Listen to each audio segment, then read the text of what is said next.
Нашата българска история, колкото позната и удобна, толкова и непозната и неудобна. Ние като българи сме длъжни да имаме своята родова памет, да знаем видните дейци, които са свързани с нашия град, както и тяхната дейност и дело.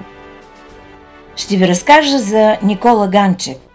Кольо Ганчев, български революционер, роден на 5 февруари 1843 г. в Муратлии.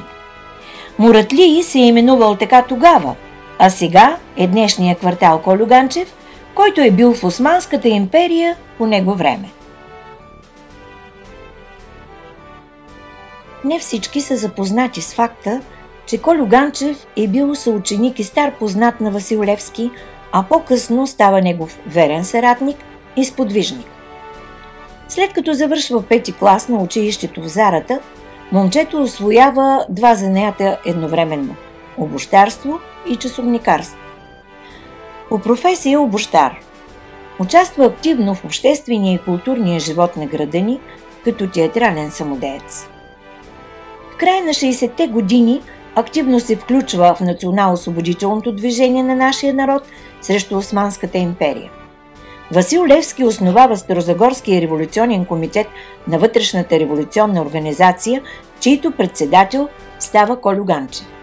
Той е организатор и участник на Старозагорското въстание от 1875 г., а заедно с него са видните старозагорски братя Михаил и Георги Жекови, Стефан Стамболов, Стефан Чефудов, Руси Аргов, господин Михайловски, Никола Райнов Пантата и още много други.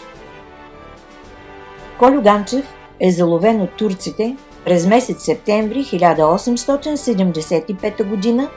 и е стезаван в продължение на няколко месеца.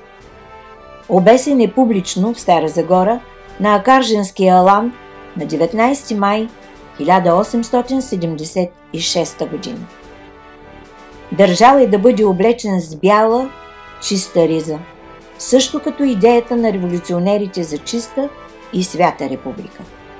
В негова чест и като признателност от страна на старозагорската общественост са именувани квартал Кольо Ганчев, училището на квартала и улица.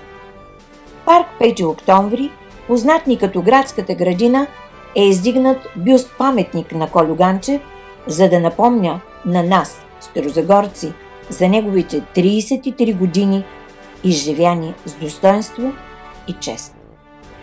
Поклон пред паметта и името на Кольо Ганчев.